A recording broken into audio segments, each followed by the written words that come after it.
So, last couple of days before Grimsthorpe House, it's nearly 200 miles. So we've picked a cross-country route because we're probably not going to test the old girl on the motorway. We've been routing it around for a week.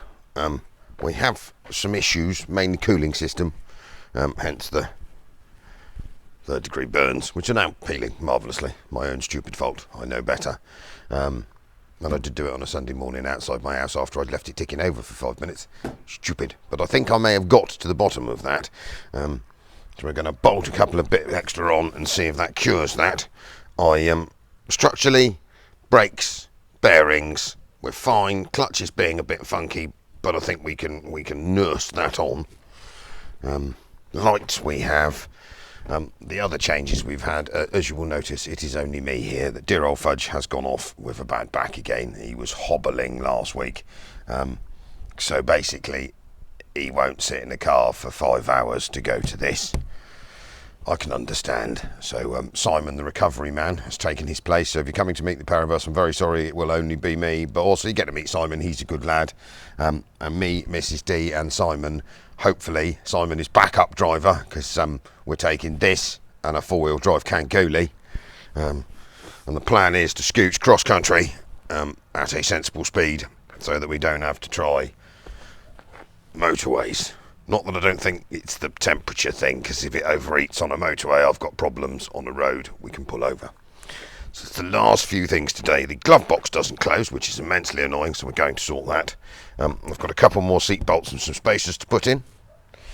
And one door card to renovate because it's a bit manky. Put that back on. Spare wheel. And then I think I am just going to go and find a temp gun because I am beginning to believe that the 1981 temperature sensor is actually lying to me and we're not getting hot.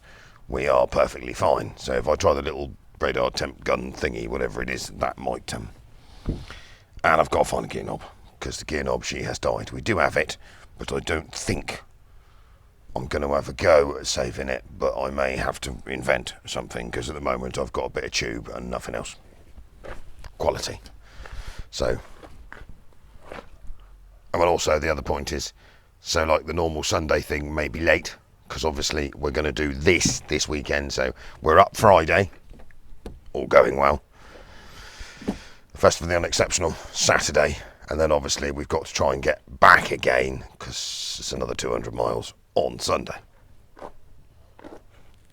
So if the video's late on Sunday, don't flap because we're going to try and do this rather than just load some random thing that we got about lorries.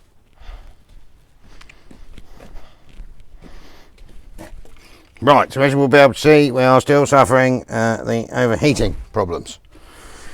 So what this thing keeps doing is producing lots of internal block-based goos, keeps coming out of it, and then that blocks the radiator up, stops the water flow through the radiator, and then we get up a bit wham.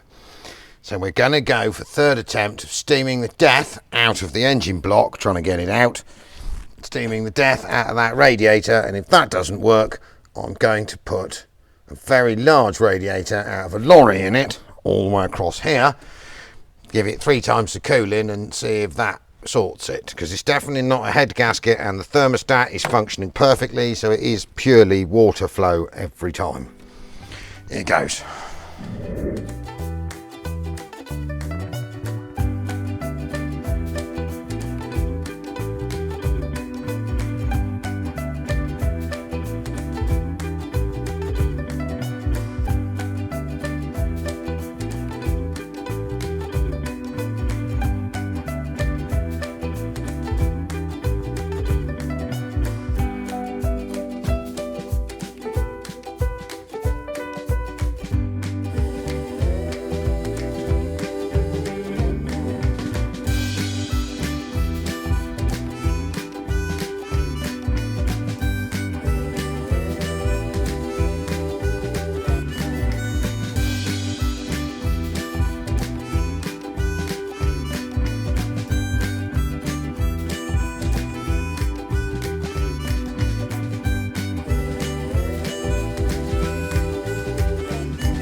just noticed me tip a large amount of acid body cleaner. It's nasty stuff in here because we are do or die.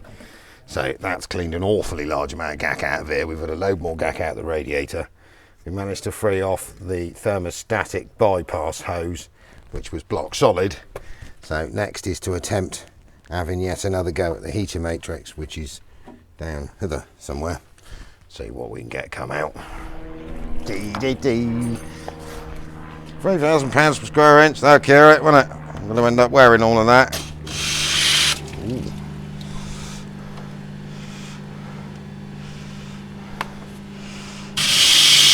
Whoa. There's nothing coming out of there. Oh, that's the heater matrix, most definitely, isn't it? I think that's blocked up. Heater? Yes. Surprising that's blocked up after all these years, honestly.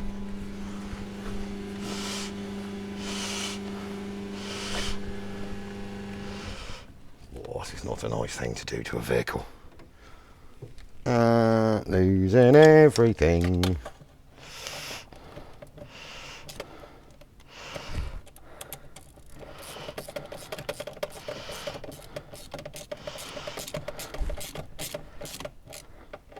Cool, Dolly. Oh, it made some gurgly noises.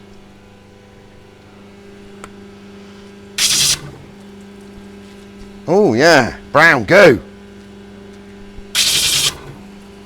Lots of it.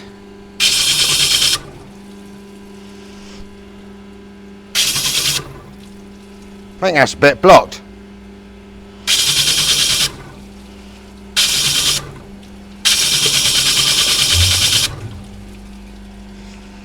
Whoa.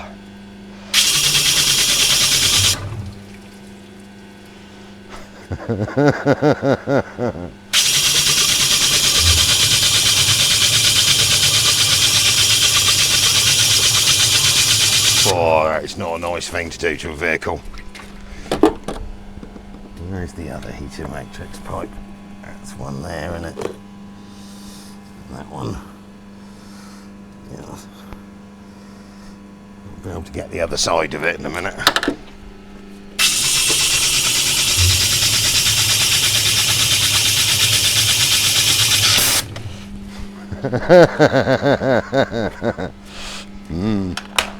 Right. That was a whole dose of steam cleaner down a heater matrix. It seems to have survived, but it is definitely chocker. So we can get to it this end. Oh, that pipe is moving. Oh my lord. It's amazing as all these Jubilee clips come undone. I'm just replacing them as I go, but what a...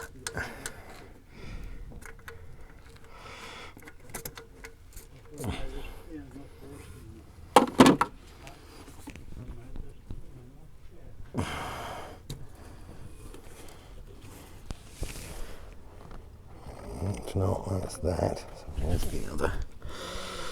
Turn you off. You've got that. And that. The other matrix pipe there.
pressure washer. I know this is a bit vicious, but if we lose the heater matrix, it's not the end of the world because we can just plumb it out. But it's just continuously feeding brown gack current into the engine and blocking everything up. So if I can get all of this brown gack out of it without completely destroying it, which is possible, you know.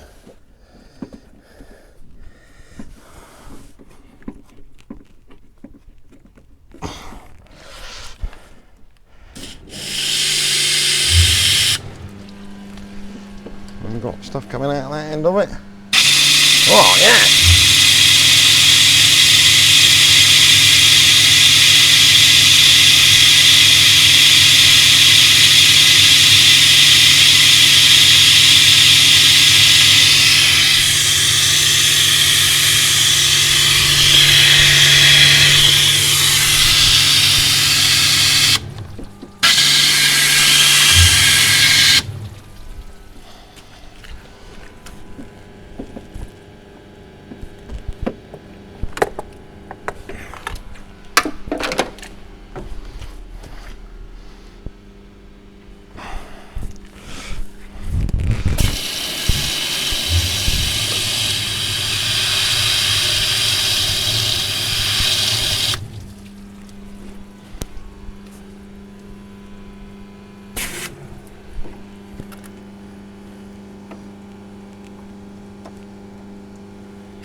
Go through that way, does it? Oh, come on.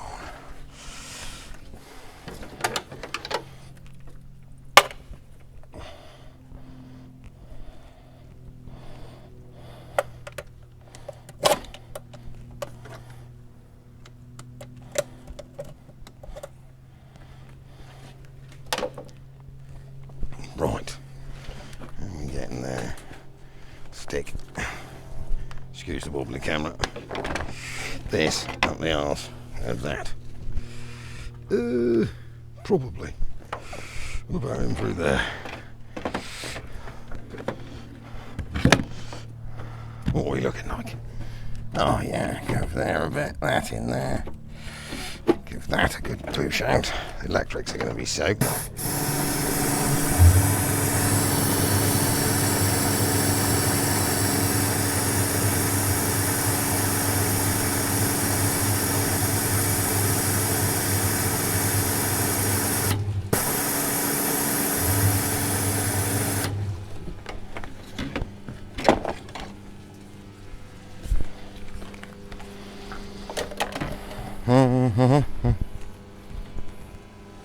There's that one. That one's manifold piping in it. Yeah, that's fine. So let's get real creative, people. That'll go in there. So we are definitely heater matrix blocked. Every bit little helps.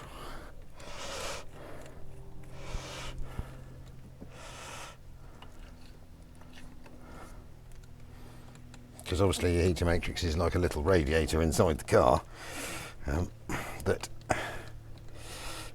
your fan blower motor blows air through to give you warmth. So even though we won't be using the heater, it's still another space to have some airflow or some water flow through.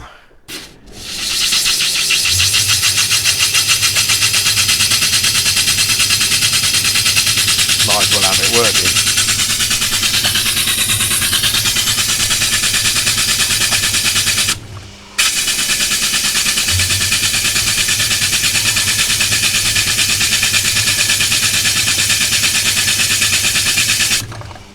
Right, that's got that clear. It's not very nice. Oh, we've got a bit of pressure back up there for some reason. There's some description of valve in this end of it. Ooh,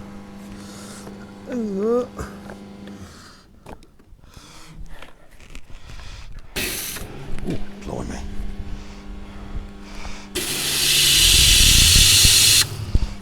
Not like hooking it through there, does it?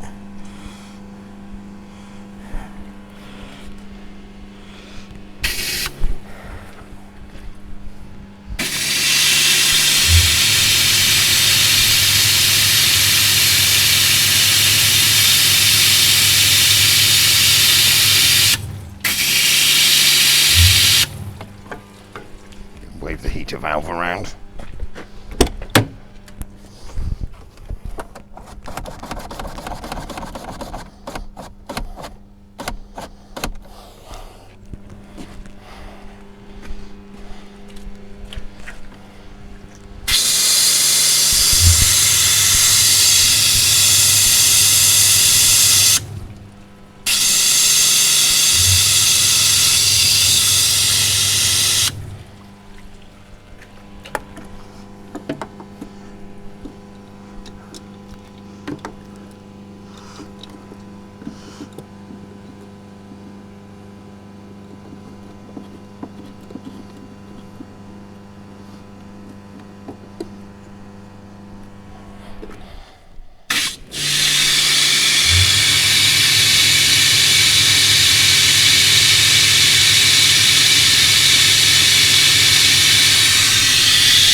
Right, I think it's time for a bit of reassembly, retrieving my socket handle, which is just bit off down there.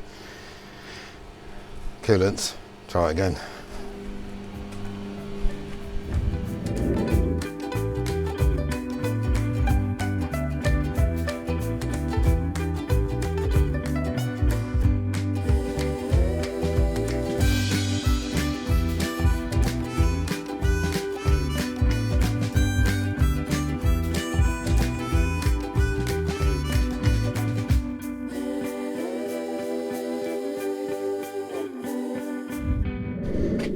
So I have decided to be sensible. I think they call it preventative maintenance. So the other day, when I quickly scooched the radiator out and the water pump to have a bit of a clean out, I changed this belt, but I never got around to changing this alternator belt. So this alternator belt is probably from 1981, and as we're trying to avoid spectacular failures, maybe while I'm here, might be a sensible idea, if I hadn't lost my socket, to change that. Because you know what'll happen. As dear old Ray's just said, sat over there, you can't see him. It's probably better to change it here rather than trying to change it on the side of a road when it's broken. Yes, yeah, I totally agree with you. It was a sensible idea.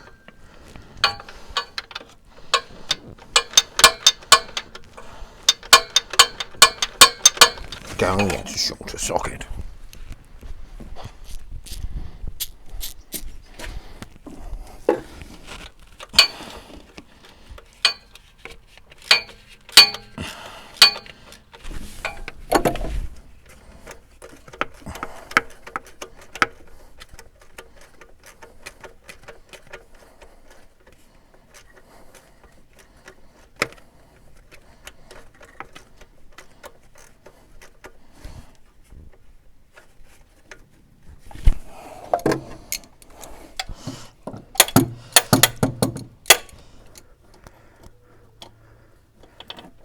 Oh yeah, that's gonna work. Nope.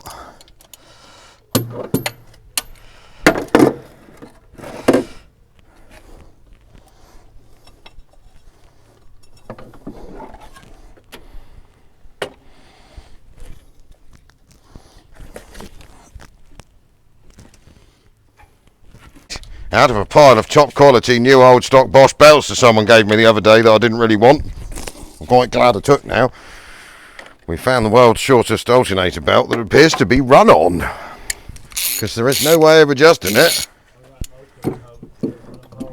Yeah, that would have helped, Raymond. I reckon we've got it. Oh, that's a bit floppy. I can't see an adjuster on it unless I'm...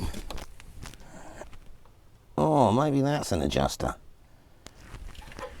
Is that an adjuster? No. Oh, it is. Hang on. Talking out my arse. Does adjust on the bottom. That's good. That means I can make that belt fit.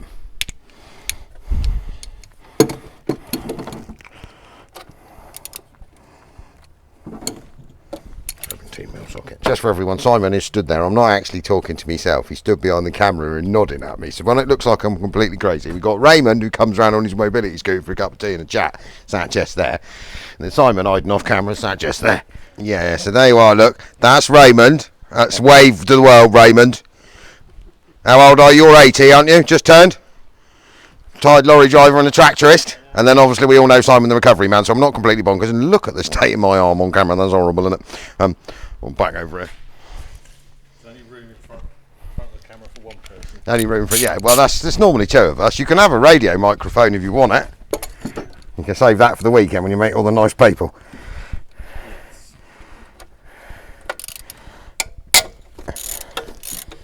Right, likelihood of this moving. I'm going to move. Right. Oh, yes. Right. Ooh. Yeah, it does. The whole thing at the bottom moves. So what we're going to do is what you do for alternator belt setting is char a large bar in behind it, wedge it up here until everything nearly bursts, and then do it up again. That's how it works, isn't it? Genuine 1980s Bosch belt. My friend Colin was a car mechanic for donkey's years. When he gave up, he insisted on donating the last of the junk out of his workshop that no one else wanted in a box to me, so he didn't have to pay to throw it away, basically. But both of these belts, I mean, well, you can tell by that, are probably about the same vintage as the car. So I suppose we could put that one in as a spare just in case. Yeah, we're doing that thing, you know, when you... No.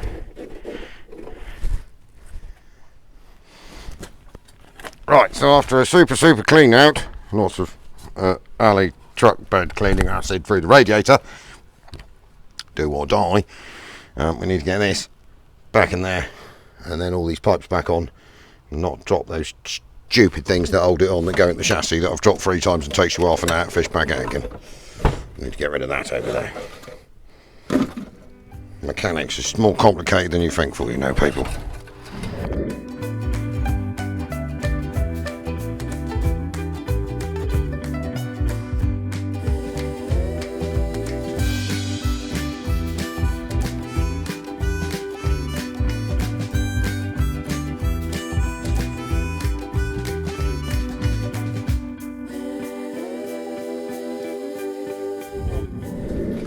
We are reassembled.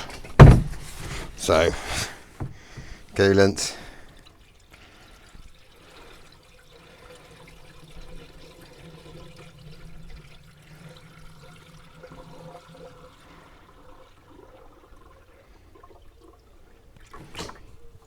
Right, we're going to need to start it up, run it up, run a load of stuff around, bleed it out.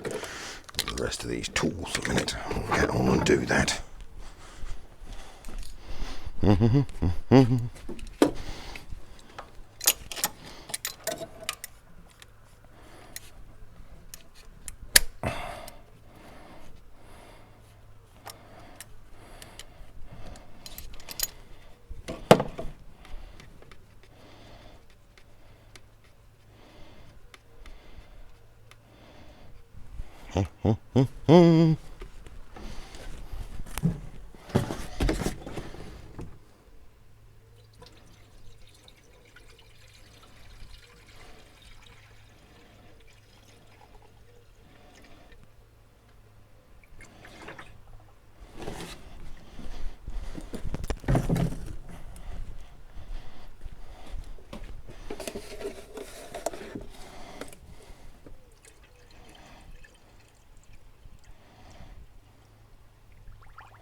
coolant there.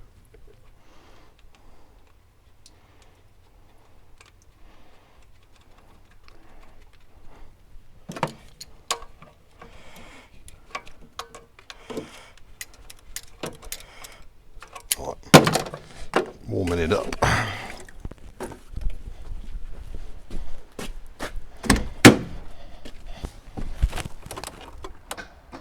Top quality Lucas 3-belt starter motor.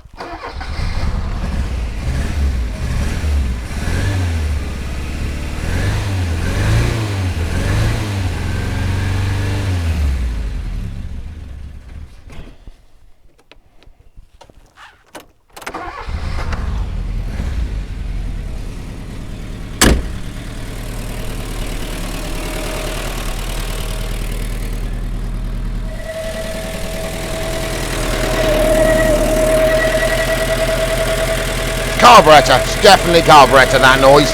It's not anything else.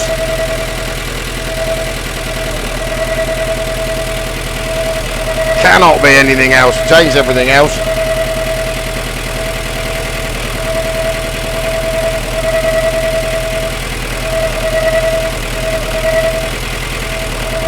Right. Bit of the ravages.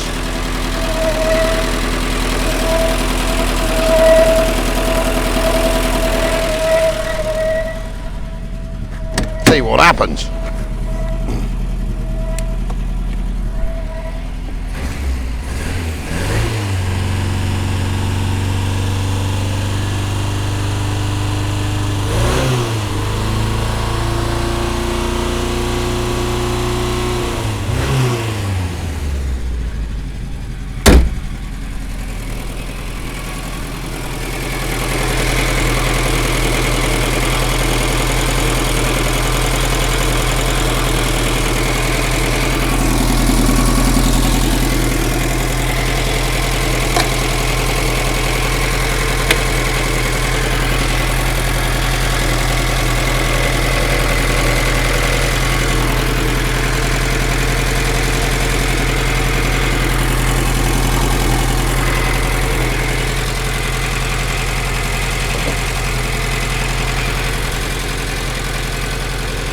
Oh yeah, got that one, and a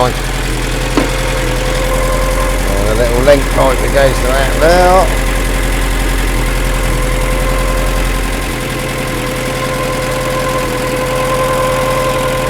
There, that's there, that's there, that's there, that's good. Right, test driving. Oh, we've got 2 opes.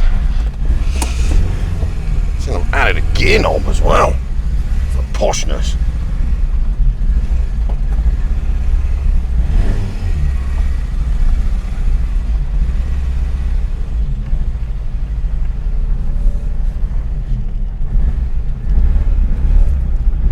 So the thermostat has yet to have opened, I know that, but we're about quarter temperature at the moment. Almost going to tick over. It doesn't do that normally. Right, let's get on it and see what happens.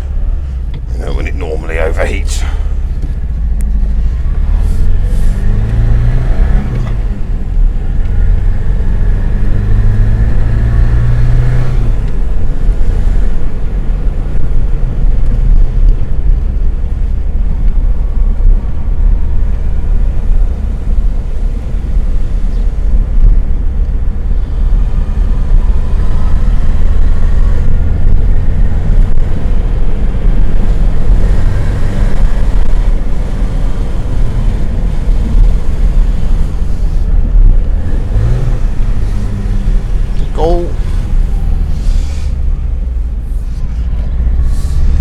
Might be running on sort of 3.5.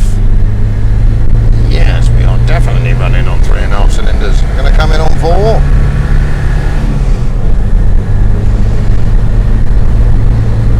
Yeah, I think I might have soaked the electrics, but anyway, they'll dry out.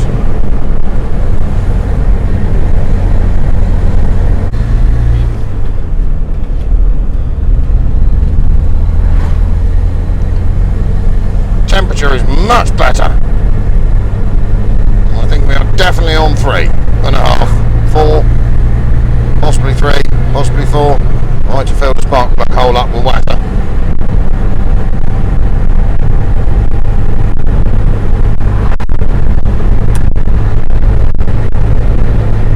A few moments later. Close the window, cut the wind noise down a bit. I think, by Jove, that might have cured it. Normally, as soon as you accelerate hard, it was lifting right up. So we're running at sort of modern traffic speeds, and we're less than half temperature. So as long as it is holding water, and it needs some windscreen wiper blades. Must remember to buy some windscreen wiper blades. I think we're there. Thank Christ for that.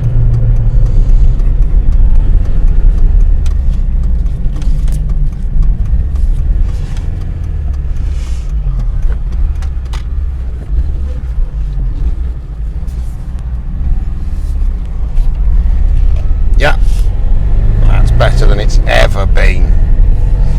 Definitely on 3 cylinders, 3.5 cylinders, that probably won't be helping, but... Right, back to the yard, clean the plugs, clean the dashboard and the stuff, put some windscreen wiper blades on it, and I think we are ready to drive it all the way to Peterborough. The red light on the dashboard is just the annoying handbrake warning light that doesn't like staying off. I'm not worried about that. Speedo might not function, but we've got a sat nav with a speedo on it because the cable, after 30 years in a hedge, is out.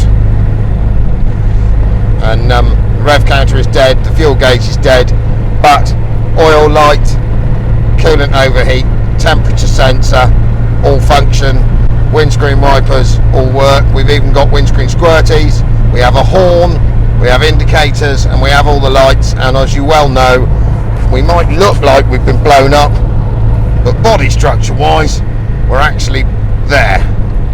That's pucker. Right, little Peugeot, Peterborough, just last hurrah, alright? All you've got to do is make it up there and back again, and then you can retire again.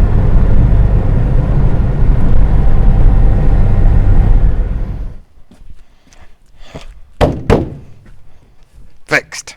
Blew the water out of this spark plug here that I'd filled up. It's much happier now.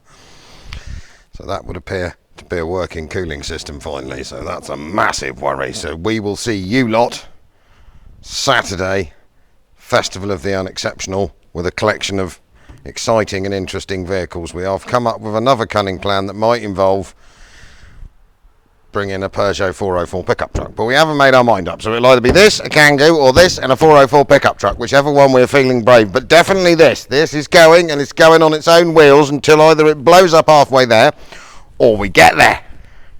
Thank you very much, Al, 6D Diesels.